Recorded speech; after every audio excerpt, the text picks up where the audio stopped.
نحمده ونستعينه ونستغفره ونعوذ بالله من شرور أنفسنا ومن سيئات أعمالنا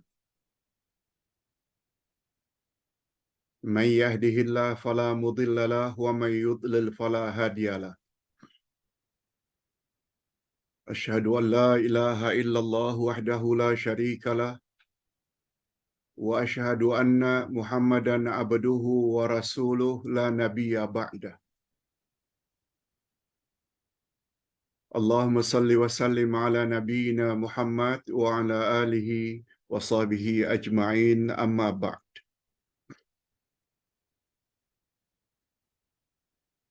Hadirin dan hadirat serta para pemirsa yang saya hormati, Assalamualaikum warahmatullahi wabarakatuh.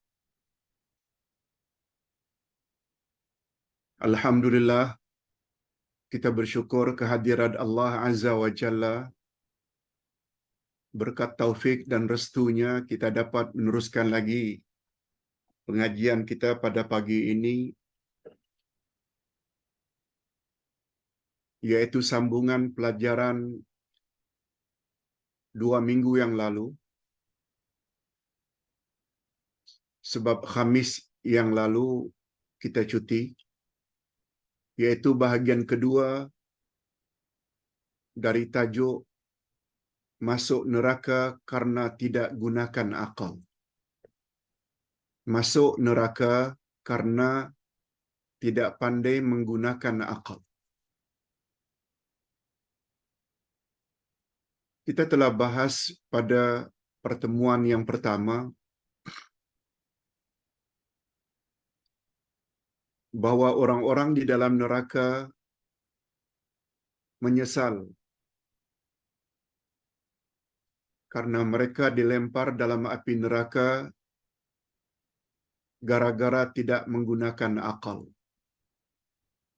Sebagaimana firman Allah di dalam surat Al-Mulk. Mereka berkata, A'udzubillahi minasyaitonir rajim. Wa qalu law kunna nasma'u aw na'qil ma kunna fi ashabis sa'ir. Kalaulah dulu di dunia kami suka mendengar dan mau gunakan akal, sudah tentu kami tidak akan dilempar dalam api yang bernyala-nyala. Ayat berikutnya, yaitu ayat 11, fa'tarafu bidzambihim fasuhqal li ashabir sa'ir. Mereka iktiraf, mereka penghuni neraka mengakui akan dosa-dosa mereka itu. Fa'tarafu bidzambihim. Bila ditanya dosa apa, mereka dilempar dalam api neraka. Pertama, tidak suka mendengar, khasnya nasihat, tazkirah, ceramah agama, ilmu-ilmu agama tak suka dengar. Dan yang kedua, tidak mau gunakan akal. Baik. Kita telah bahas dengan panjang lebar bahagian pertama, lengkap dengan dalil-dalilnya. Nah, sekarang bahagian kedua yang akan membahas khusus tentang tanda-tanda manusia berakal dan cerdik. Kalau tempat orang yang tidak suka mendengar dan tidak suka gunakan akal, tempatnya neraka.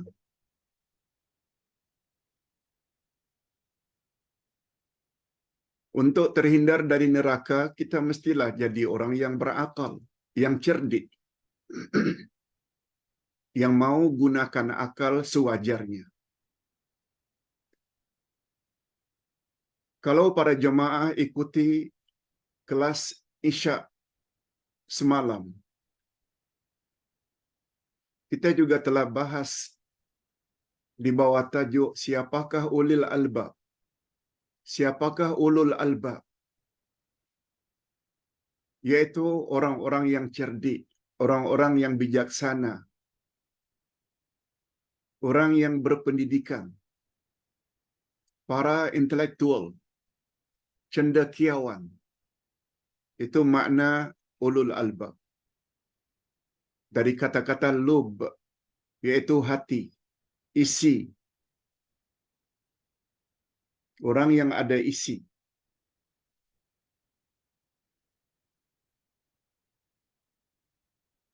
Nah, sekarang pada pagi ini kita akan fokus 6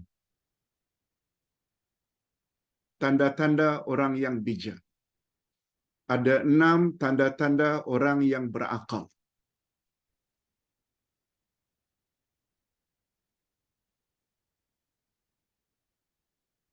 Bagi jemaah yang punya buku ini, ke arah memahami Al-Quran dan Al-Hadis jilid 5. Sila lihat muka surat atau halaman 125 sampai 132. Ustaz tulis dalam buku ini 6 tanda-tanda orang yang berakal. Mudah-mudahan pelajaran lebih kurang 45 minit berikut ini, tinggal 35 minit, kita akan sebut ke-6 tanda-tanda ini. Mudah-mudahan kita termasuk ke dalam golongan orang-orang yang berakal dan orang yang cerdik.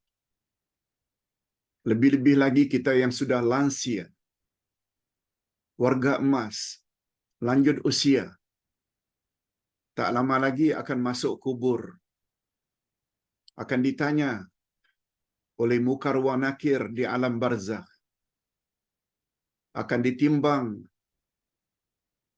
amal-amal kita pada hari kiamat nanti.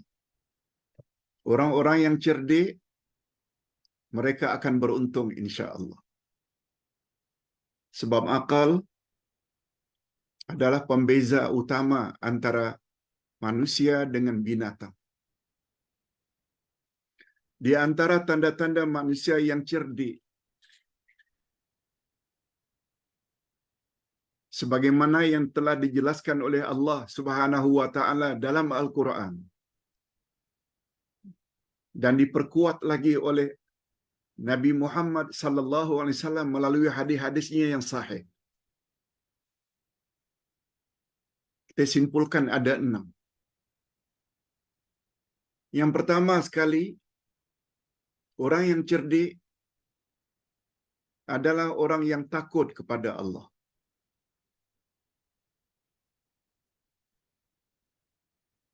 Rasulullah sallallahu alaihi wasallam bersabda dalam hadis riwayat Al-Baihaqi, Ra'sul hikmah makhafatullah. Terjemahan secara literal, kepala hikmah. Ra'sun kepala. Al-hikmah bijaksana. Kepala bijaksana maknanya orang yang pintar, orang yang bijak, makhafatullah. Bila orang itu takut kepada Allah.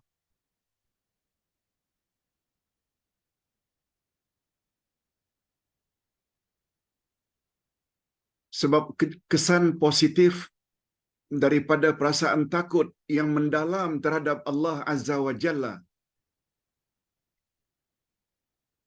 biasanya akan menjadi pendorong utama. Orang tersebut akan melaksanakan apa yang Allah suruh dan menjauhi apa yang Allah larang.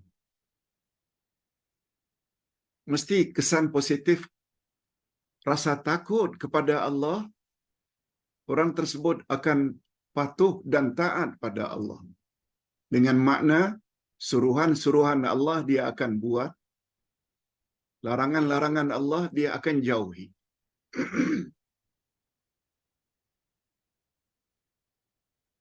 Mungkin atas dasar itulah perintah Allah ittaqullah selalu diartikan dengan takutlah kepada Allah. Padahal sebenarnya ittaqullah terjemahannya bukan hanya takut. Ittaqullah selain ada rasa takut, juga ada rasa harap akan rahmat Allah.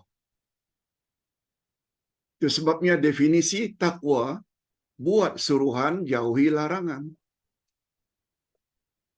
Menurut definisi Sayyidina Ali, al-imtithalu bil awamir wal ijtinabu bin nawahi. Itu makna takwa. Tapi kata para ulama tidak salah bila ittaqullah itu membawa makna takutlah kepada Allah, sebab kesan dari rasa takut kepada Allah yang Maha Agung akan mendorong seseorang untuk buat apa yang Allah suruh dan untuk menjauhi apa yang Allah larang.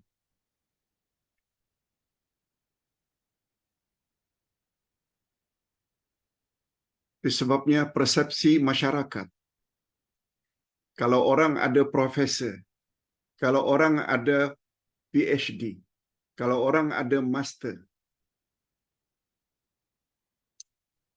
selalu masyarakat katakan itu orang bijak. Tapi sebenarnya menurut kacamata Islam, belum tentu. Andai kata pada masa yang sama, profesor, doktor, master tidak punya rasa takut kepada Allah.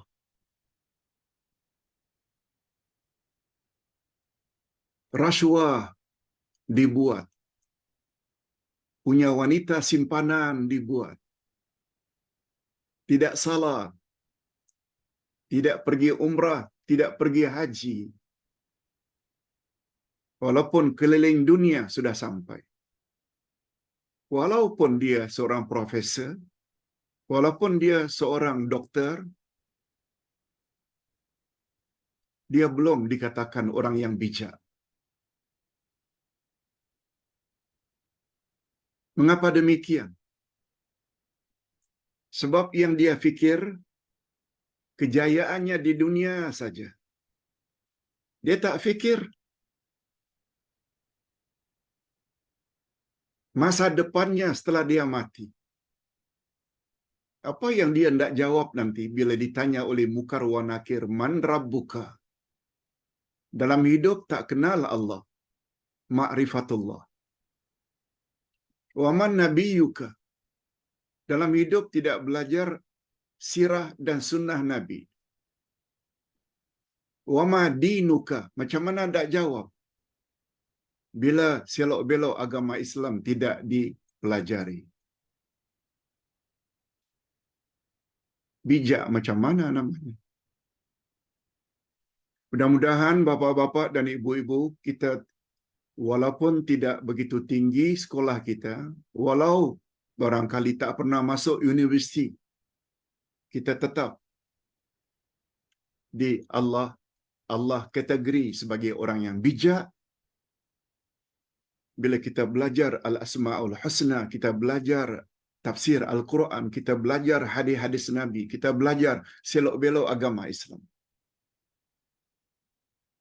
Baik. Itu yang pertama.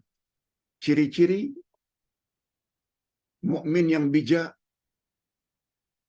dia senantiasa takut kepada Allah. Dan kesan takut kepada Allah membuat dia menjadi manusia yang taat kepada Allah. Buat suruhan Allah, jauhi larangannya. Ciri-ciri yang kedua, orang yang berakal, orang yang bijak. Mereka senantiasa ingat kepada mati. dan senantiasa memperbanyak bekal untuk dibawa setelah mati.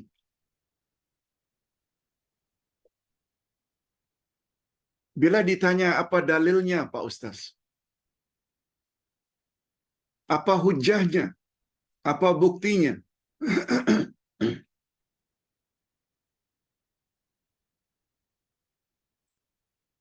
Di dalam hadis riwayat Ibnu Majah dan Ad-Darimi, Rasulullah sallallahu alaihi wasallam pernah ditanya, "Ya Rasulullah, ayyul mu'minina akyas?"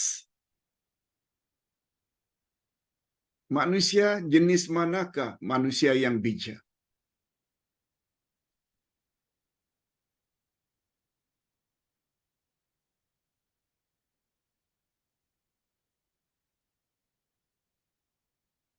Ustaz ulang sekali lagi.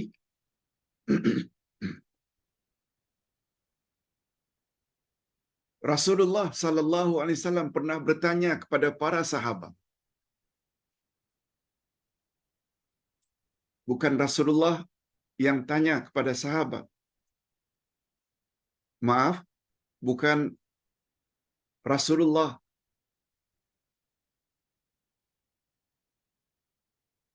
Bukan sahabat bertanya kepada Rasulullah. Ustaz ulang sekali lagi. Bukan sahabat bertanya kepada Rasulullah, tapi Rasulullah yang bertanya kepada para sahabat. Ayyul mu'minina akyas? Wahai sahabat-sahabatku sekalian, manusia jenis manakah manusia yang bijak?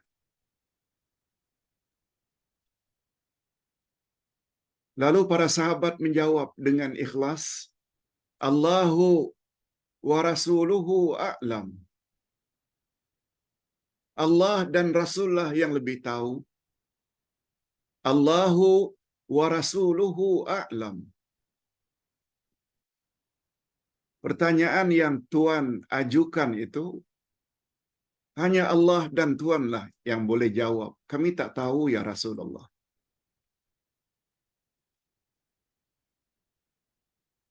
Kata ulama hadis dan ulama tafsir, Allah Subhanahu wa taala apabila bertanya sesuatu dalam Al-Quran atau Nabi sallallahu alaihi wasallam bertanya dalam hadisnya kepada para sahabat, itu menunjukkan bahawa pertanyaan tersebut sangat penting. Itu dia faedah pertanyaan dari Allah, pertanyaan dari Rasul. Mereka bukan tak tahu jawabannya. Maaf, Allah dan Rasul bukan tak tahu jawabannya. Tapi sengaja diajukan pertanyaan menunjukkan jawaban dari pertanyaan itu sangat penting. Nah, karena para sahabat tidak tahu menjawab, Allah dan Rasulullah yang lebih tahu. Lalu Nabi Muhammad sallallahu alaihi wasallam pun menjelaskan. Apa kata Nabi? Ada dua tanda-tanda orang beriman yang berakal. Aksaruhum zikran lil maut. Pertama sekali, bila orang beriman itu banyak ingat pada mati. Yang kedua, wa aksaruhum isti'dadal lima ba'dal maut.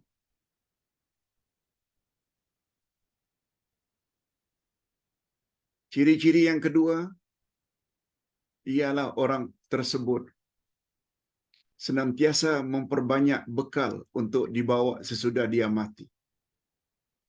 Itu dia orang berakal.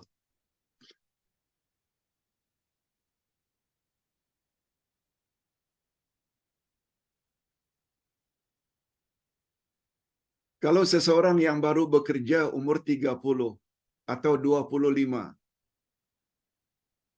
dia tahu pensiunnya umur 60 atau 58. Sejak bekerja lagi dia sudah mula menabung. Walaupun 50 atau 100 ringgit setiap bulan.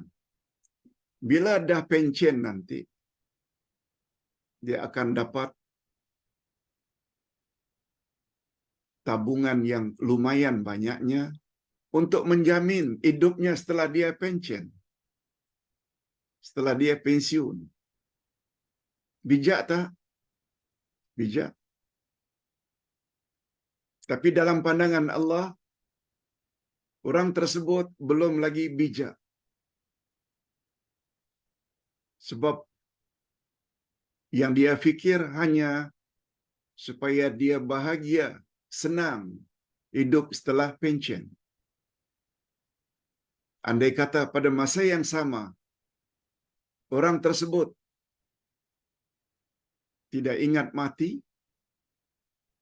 dan tidak ingat memperbanyak bekal untuk dibawa setelah dia mati. Setelah pension, kita tidak ada apa-apa tabungan. Barangkali masih lagi boleh dibantu oleh saudara mara atau jabatan kebajikan, bantu bagi orang yang susah apabila sudah pension. Tapi nanti setelah mati, siapa yang akan tolong? Di alam kubur, siapa akan tolong pada hari kiamat? Amal kita, amal saleh kita. Karena dulu ketika di dunia kita banyak ingat mati, senantiasa memperbanyak bekal. Lebih-lebih lagi menghadiri majlis ilmu. Rasulullah bersabda, "Man salaka tariqan yaltamisu fihi ilma, sahalallahu lahu bihi tariqan ilal jannah." Siapa yang bersungguh-sungguh menuntut ilmu, niscaya Allah permudahkan baginya jalan ke syurga. Betul, bekal untuk setelah kita mati adalah amal saleh, iman. Namun kita kena ingat, iman dan amal saleh tak ke mana kalau keimanan dan amal saleh yang kita lakukan itu tidak berasaskan ilmu, Quran dan sunnah.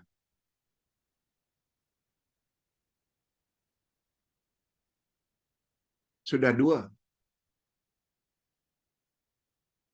Pertama, ciri-ciri orang beriman yang berakal, senantiasa takut pada Allah sehingga mendorongnya untuk buat suruhan jauhi larangan. Ciri-ciri kedua orang yang berakal, bijak, mereka senantiasa ingat kepada kematian dan mereka senantiasa memperbanyak bekal untuk dibawa sesudah mati. Yang ketiga, semuanya ada 6. Yang ketiga, orang tersebut senantiasa mengutamakan akhirat daripada dunia. Bila ditanya mengapa Pak Ustaz? Secara mudahnya, secara logiknya, hadirin dan hadirat, Allah berfirman dalam surat As-Sajdah,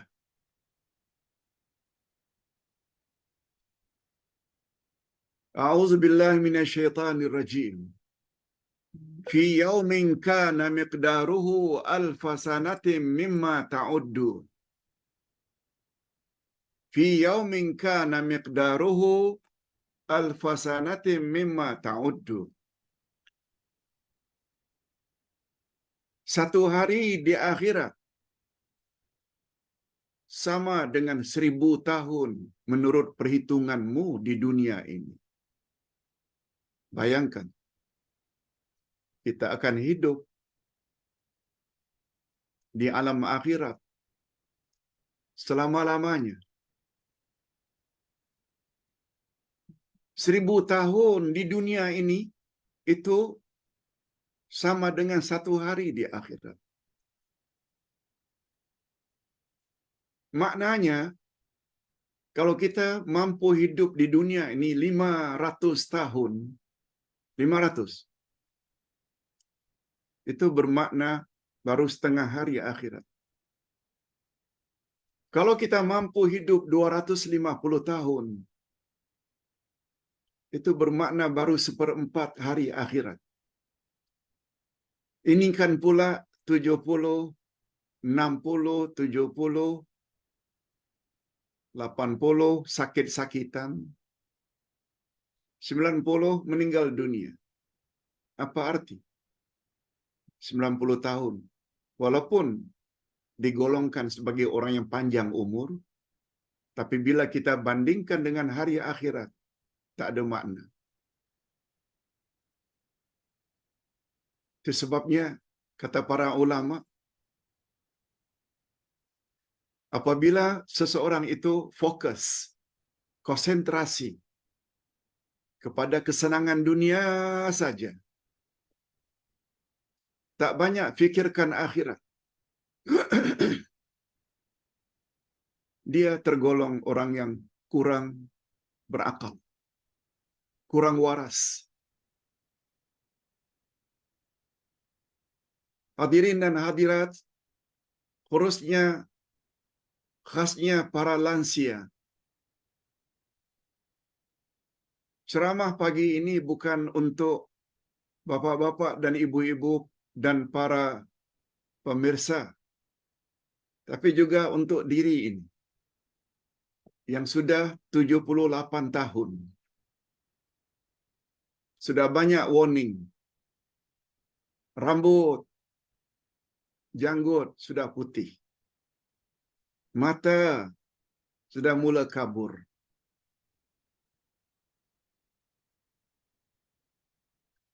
Badan sudah rasa letih.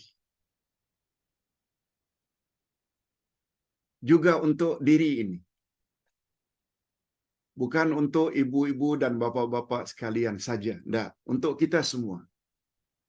Ini adalah nasihat ikhlas Ustaz untuk diri, keluarga, dan para jamaah yang dikasihi sekalian. Jangan terlalu pentingkan keduniaan. Allah Subhanahu wa taala sebut tentang Nabi Muhammad sallallahu alaihi wasallam dalam surat Ad-Duha. Walal akhiratu khairul laka minal ula. Sesungguhnya akhirat itu adalah lebih baik bagimu, hai Muhammad, daripada dunia. Begitu kata Allah. Beritahu kepada kekasihnya, kesayangannya Nabi Muhammad sallallahu alaihi wasallam. Ini sebagaimana teguran Allah kepada Qarun. Orang yang sangat kaya, yang selalu membanggakan kekayaannya.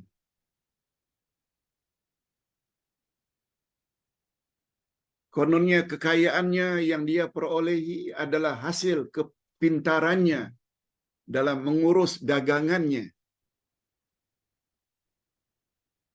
Hartanya sangat banyak.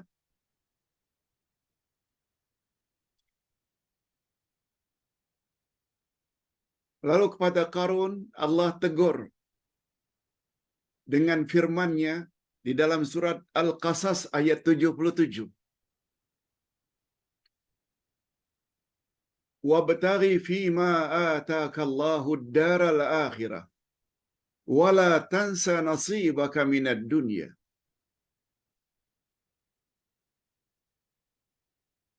Pergunakanlah wahai Qarun apa yang telah kami anugerahkan kepadamu untuk akhiratmu. Namun demikian, jangan kamu lupa bahagianmu di dunia ini.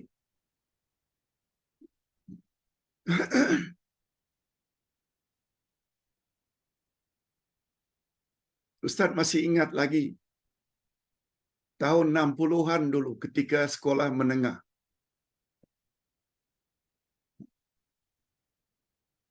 Ustaz tanya kepada guru yang mengajar. Mengapa ayat ini Allah sebut, pergunakanlah segala nikmat yang aku telah berikan padamu untuk akhirat. Dan jangan kamu lupakan bahagianmu ketika di dunia ini.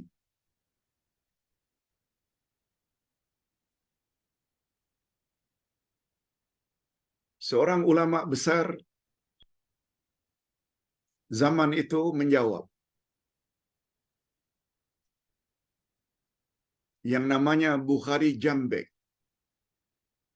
berasal daripada Minangkabau, pakar dalam ilmu falak.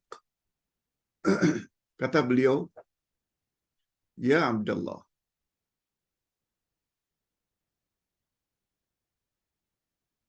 Allah Subhanahu wa taala suruh Qarun yang membangga-banggakan akan kepintarannya dalam bisnes, manfaatkan sebaik-baiknya apa yang telah Allah anugerahkan untuk akhiratmu. Tapi jangan kamu lupa bahagianmu di muka bumi ini." Maknanya, segala nikmat yang Allah telah bagi, telinga yang Allah bagi untuk mendengar, pergunakan untuk mendengar nasihat dan ceramah-ceramah agama. Bukan hanya untuk enjoy mendengar lagu-lagu yang bukan-bukan. Mata yang Allah anugerahkan kepadamu sehingga kamu boleh melihat. Lihat akan kebesaran Allah. Fikir. Sebagaimana yang kita jelaskan tadi malam tentang ciri-ciri ulul albab. Kaki yang Allah berikan untukmu, gunakan untuk pergi ke masjid, ke surau, silaturrahim dengan kaum kerabat, mencari rezeki yang halal. Lidahmu yang Allah bagi sehingga mampu berkata-kata. Sebarkan amar ma'ruf nahi mungkar, berdakwah semampu yang boleh. Tangan dan jari jemari yang Allah bagi, pergunakan untuk share dan forward ceramah-ceramah dan YouTube yang bermanfaat kepada rakan-rakan. Semua itu pergunakan nikmat yang Allah bagi untuk akhirat. Namun demikian, jangan kamu lupakan bahagianmu di dunia ini. Jangan karena ingin mendapat ganjaran akhirat, akhirnya breakfast tak mau, lunch tak mau, dinner tak mau, tidur tak mau, terus untuk akhirat, salah. Itu maksudnya, kata guru tersebut. Wabtaghi fima ataka Allahu ad-daral akhirah wala tansa nasibaka minad dunya. Manfaatkanlah anugerah yang Allah telah bagi kepadamu untuk akhiratmu. Namun demikian, jangan lupa bahagianmu di dunia. Maknanya di dunia pun boleh kita manfaatkan mana-mana yang boleh menggembirakan asalkan halal. Makan, minum, rehat, enjoy, jalan-jalan dengan anak cucu dan keluarga. Tak salah. Tapi Ustaz diingatkan, Allah sebut akhirat dulu, baru dunia. Ini memberi isyarat orang yang berakal akan lebih fokus kepada akhirat daripada dunianya. Kalaupun dunia yang dia miliki, dia tidak lupa untuk wakaf, tak lupa untuk memberi sumbangan, infak, sedekah, dan lain-lain.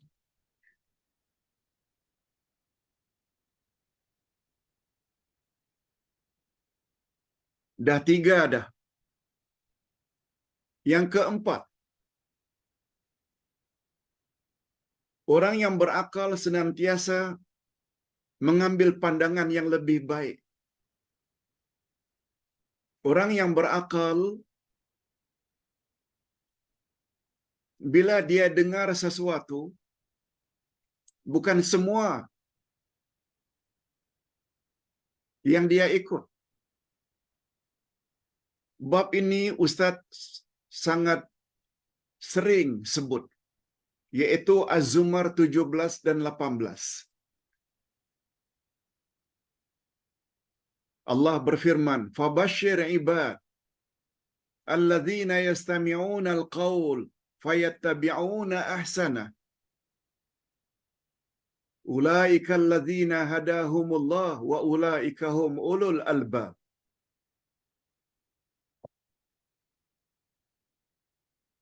Allah suruh Nabi Muhammad sallallahu alaihi wasallam mengatakan kepada hamba-hambanya, kepada umatnya, "Sampaikan wahai Muhammad kepada hamba-hambaku yang mempunyai dua sifat. Suka mendengar, yastami'una al-qaul fayattabi'una ahsana."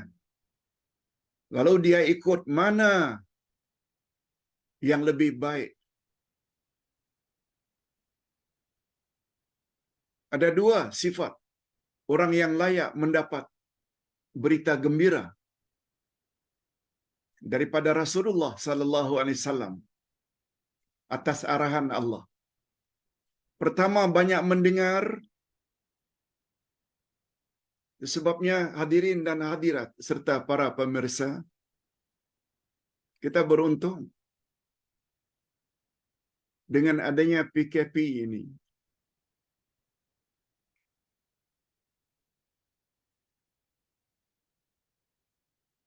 Kita dapat jumpa dalam majlis ilmu secara online, secara alam maya. Tak perlu pergi jauh-jauh ke dewan, ke masjid, ke surau. Buka saja laptop, buka saja handphone. Tak kira kita di mana, kita boleh dengar.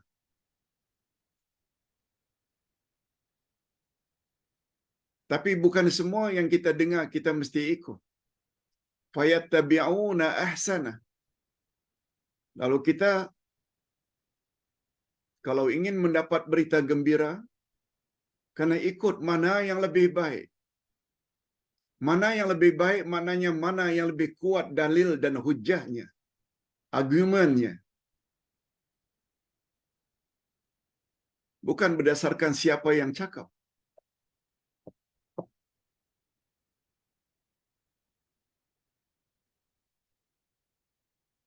Satu-satu perkara bila ditanya pada Ustaz A, begini jawabannya. Bawa ayat Quran, bawa hadis Nabi. Rujukannya.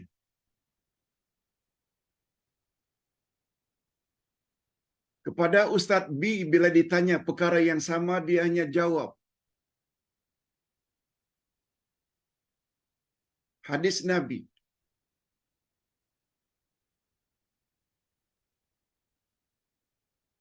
Tetapi tidak diberitahu derajat hadis tersebut. B. C.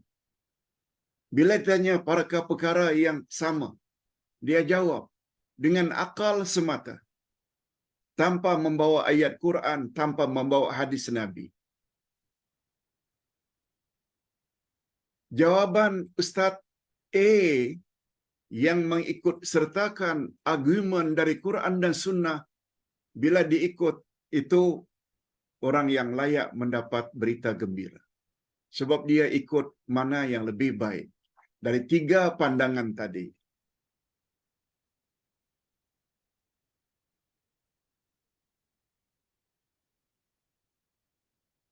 Allah Subhanahu wa taala sebutkan pada sambutan, pada lanjutan ayat, bukan saja orang tersebut layak mendapat berita gembira, malah mereka juga termasuk orang yang mendapat hidayah Allah.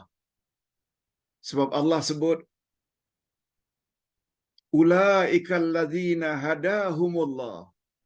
Orang yang mempunyai dua sifat itu suka mendengar lalu ikut mana yang lebih baik, merekalah orang yang akan mendapat hidayah Allah. Wa ulaika hum ulul albab. Merekalah orang-orang yang berakal, orang yang panjang akal, orang yang bijak. Dah empat dah. Empat dah sifat orang-orang yang berakal. Yang kelima. Yang kelima, bila orang tersebut menjadikan Rasul dan para sahabat, salafus saleh, sebagai contoh teladan. Khasnya dalam beragama.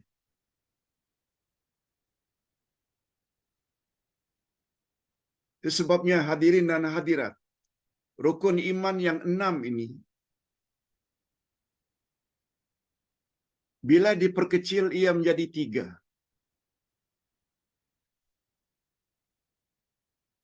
Yang pertama namanya al-wahdaniyah. Yang kedua namanya ar-risalah. Yang ketiga namanya al-ba'tsu.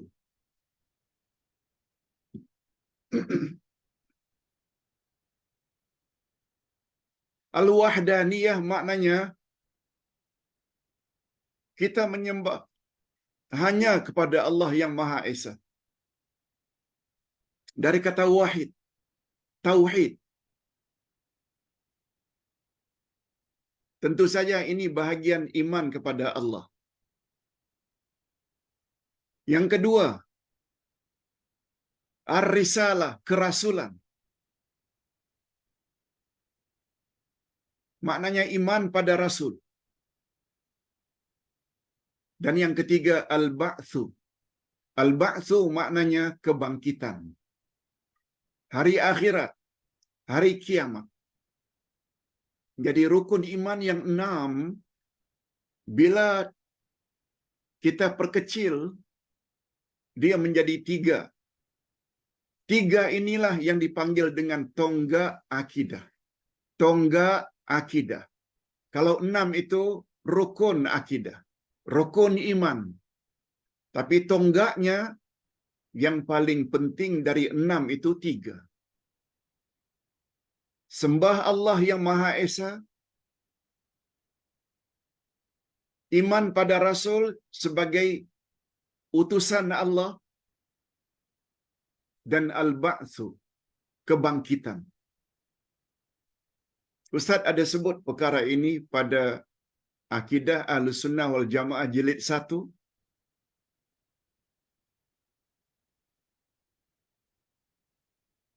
Dengan menjelaskan ketiga-tiga perkara itu berkait rapat. Tak sempurna kalau tidak dikaitkan antara satu dengan yang lain. Ustaz buat contoh. Ketika hari kiamat nanti,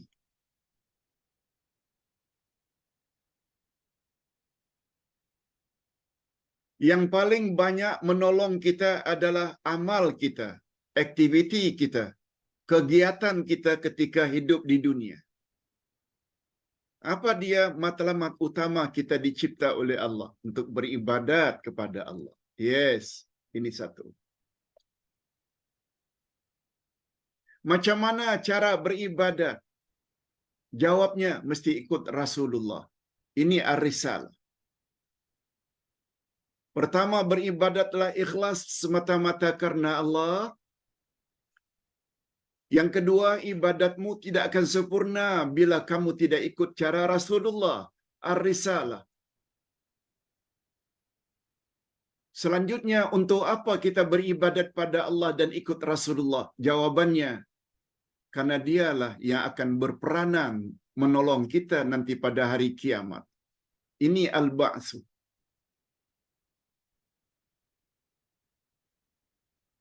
Itu sebabnya di akhirat nanti amal kita tidak akan diterima bila kita buat syirik. Sebab syirik bercanggah dengan tauhid.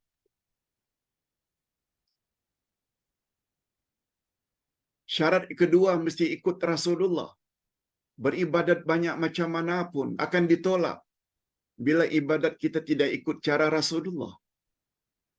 Itu sebabnya syarat amal diterima yang boleh menolong di akhirat nanti, bila kita lakukan amal ikhlas lillah, yang kedua ikut panduan Rasulullah sallallahu alaihi wasallam. Atau dengan kata lain, kita hendaklah dalam hidup cenderung kepada salafus saleh. Siapa salafus saleh? Yaitu orang-orang yang hidup pada 3 kurun pertama. Kalau ditanya mengapa Pak Ustaz mereka jadi pilihan untuk diikuti? Sebab Rasulullah sallallahu alaihi wasallam pernah bersabda, "Khairun nasi qarni, summa alladzina yalunahum, summa alladzina yalunahum." Sebaik-baik kurun adalah kurunku, kata Nabi. Kemudian kurun berikutnya, kemudian kurun berikutnya. Sampai 3 kurun, Nabi berhenti. Apa yang terbaik pada 3 kurun pertama? Bukan masalah pembangunan, bukan masalah sains dan teknologi, tapi dalam pegangan agama. Akidahnya murni tauhid tanpa bercampur syirik dan khurafat. Cara beribadat mereka murni ikut cara Rasulullah. Tak mau buat bid'ah, tambah-tambah dalam ibadat.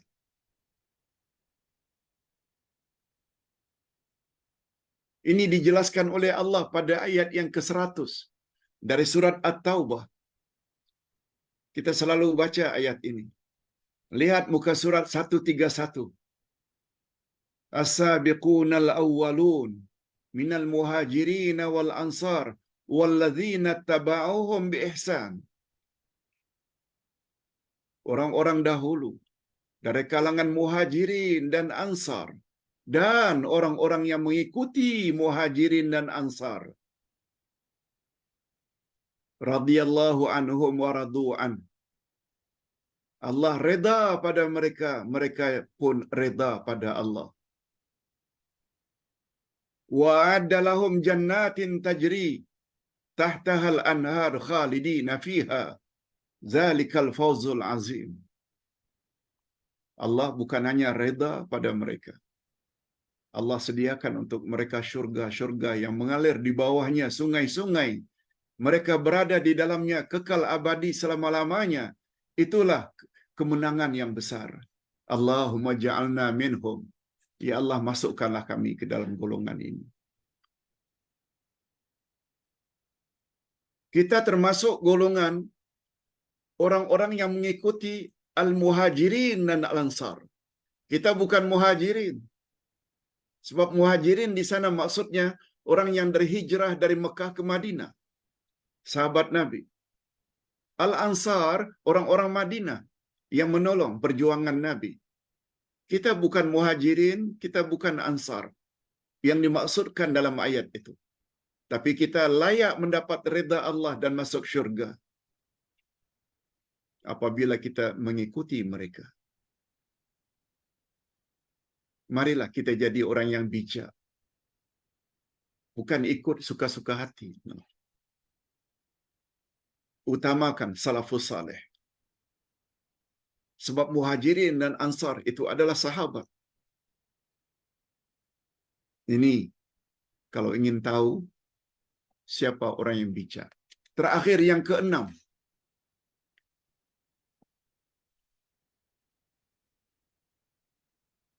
Yang ke-6 tanda-tanda orang yang berakal dan bijak. Mereka senantiasa membuat keseimbangan dalam pendidikan. Keseimbangan dalam pendidikan.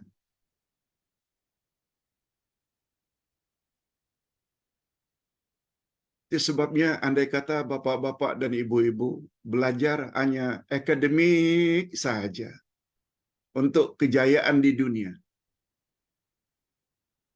Tapi ilmu agama tak mau dipelajari.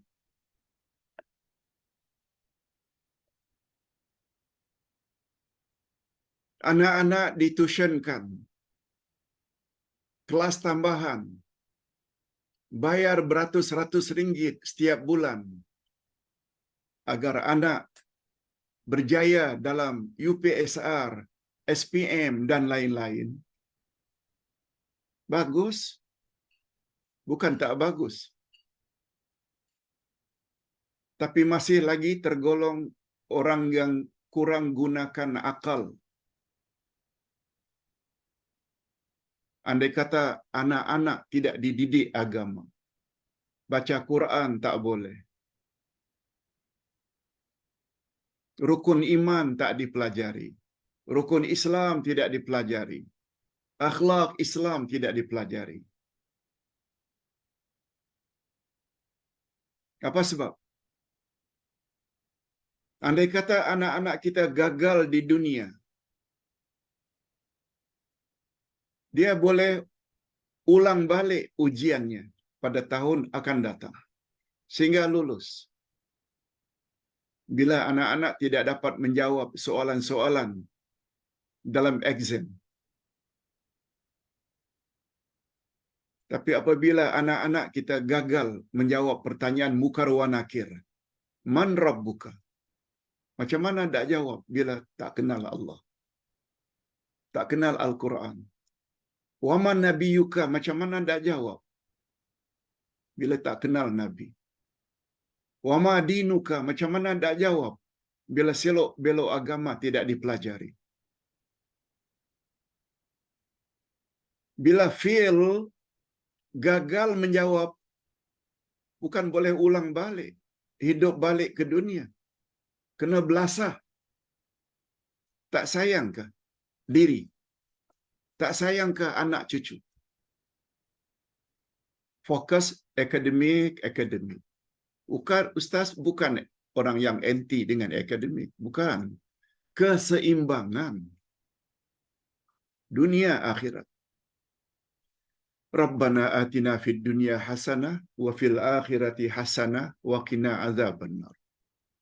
Ya Allah, berilah kami kebaikan di dunia dan kebaikan di akhirat dan hindarkan kami dari azab api neraka. Hadirin dan hadirat, ini dulu yang dapat Ustaz sampaikan, 6 perkara. Pertama, ciri-ciri orang yang bijak, dia senantiasa takut kepada Allah.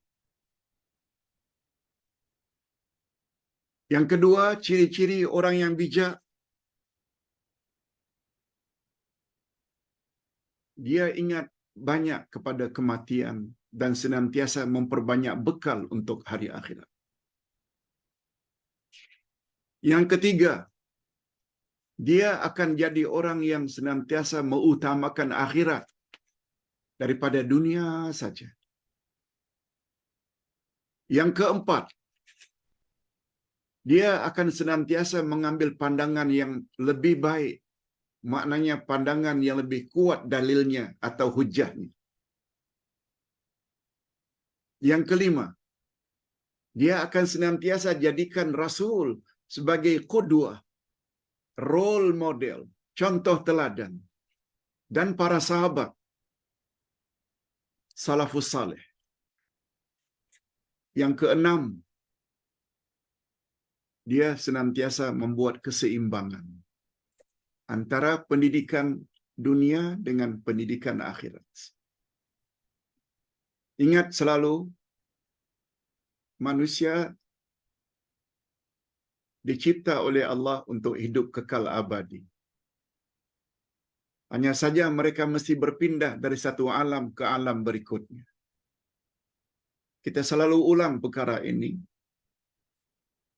Alam roh, alam rahim, alam dunia, alam kubur, alam barzakh, dan alam yang terakhir, alam akhirat.